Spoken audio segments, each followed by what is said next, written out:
नारी शक्ति वंदन संशोधन का जिन भी दलों ने विरोध किया है, उनसे मैं दो टूक कहूंगा। ये लोग नारी शक्ति को फॉर ग्रांटेड ले रहे हैं। वो ये भूल रहे हैं कि 21वीं सदी की नारी देश की हर घटना पर नजर रख रही है। वो उनकी मंशा भांप रही है और सच्चाई भी भली भांति जान चुकी है। इसलिए महिला आरक्षण विरोध करके जो पाप विपक्ष ने किया है, इसकी उन्हें सजा जरूर मिलेगी। इन दलों ने संविधान निर्माताओं की भावनाओं का भी अपमान किया है और जनता द्वारा इसकी सजा से भी वो बच नहीं पाएंगे।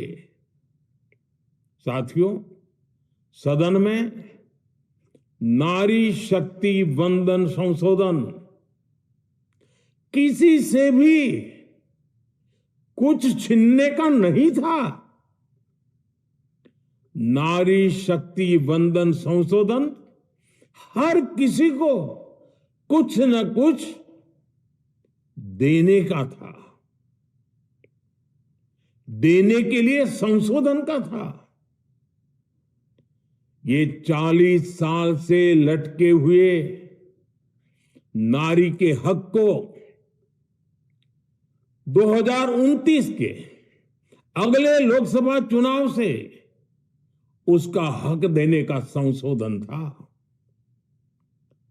नारी शक्ति वंदन संशोधन 21वीं सदी के भारत की नारी को नए अवसर देने, नई उड़ान देने, उसके सामने से बाधाएं हटाने का महायज्ञ था।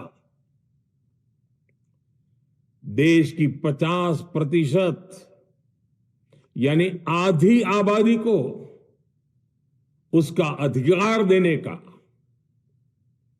साफ नियत के साथ, ईमानदारी के साथ किया गया एक पवित्र प्रयास था। नारी को भारत की विकास यात्रा में सहयात्री बनाने और सबको जोड़ने का प्रयास था। नारी शक्ति वंदन संशोधन समय की मांग है। नारी शक्ति वंदन संशोधन उत्तर, दक्षिण, पूरब, पश्चिम सभी राज्यों की, हर राज्य की शक्ति में समान वृद्धि का प्रयास था। ये संसद में सभी राज्यों की आवाज को अधिक शक्ति देने का प्रयास था।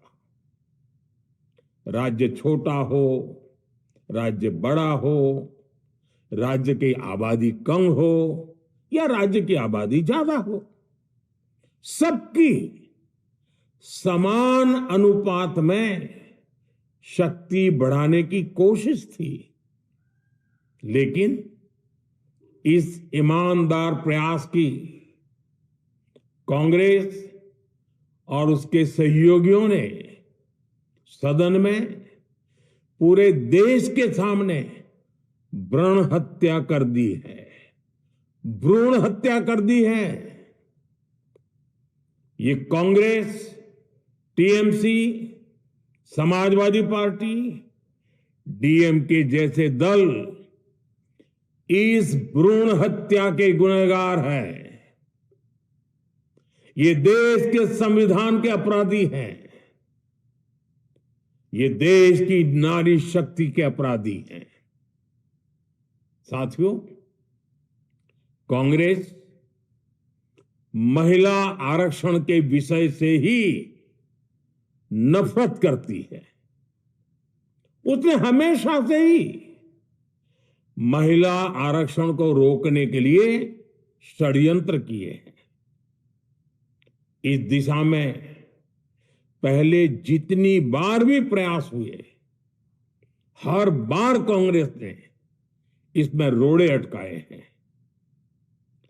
इस बार भी कांग्रेस और उसके साथियों ने महिला आरक्षण को रोकने के लिए एक के बाद एक नए झूठ का सहारा लिया।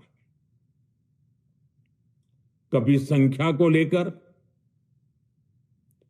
कभी किसी और तरीके से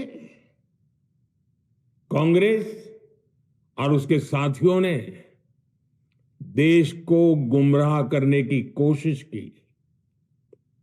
ऐसा करके इन दलों ने भारत की नारी शक्ति के सामने अपना असली चेहरा सामने ला दिया है, अपना मुखौटा उतार दिया है। साथियों,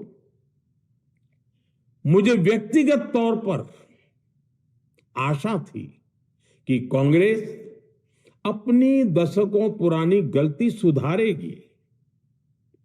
कांग्रेस अपने पापों का प्रायश्चित करेगी। लेकिन कांग्रेस ने इतिहास रचने का, महिलाओं के पक्ष में खड़े होने का अवसर खो दिया। कांग्रेस खुद देश के अधिकांश हिस्सों में अपना वजूद खो चुकी है।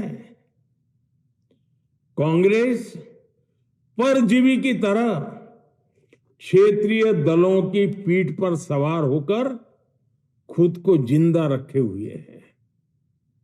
लेकिन कांग्रेस ये भी नहीं चाहती कि क्षेत्रीय दलों की ताकत बढ़े।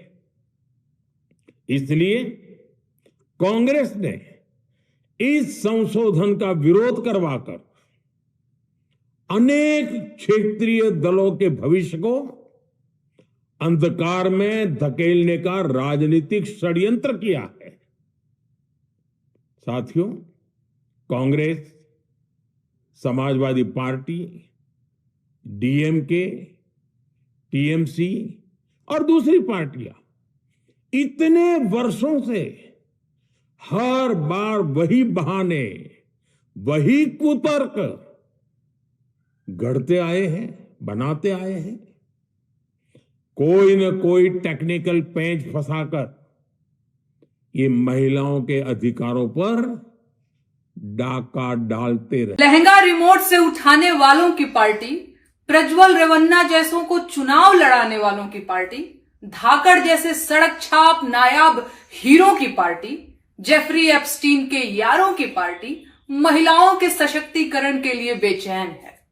महिलाओं का अपमान जिनकी पहचान बन चुका है, बहू बेटियों की इज्जत जिनके लिए खेल का सामान बन चुका है, बलात्कारी बाबाओं के आशीर्वाद के बिना जिनका चुनाव जीतना मुश्किल है, सभी एक तरफ से महिला आरक्षण बिल के लिए आंसू बहा रहे हैं। 50 करोड़ की गर्लफ्रेंड और दीदी ओ दीदी जैसी घटिया हुटिंग करने वालों की पार्टी महिला सशक्तिकरण बिल के पीछे कौन सी साजिश रच रही थी?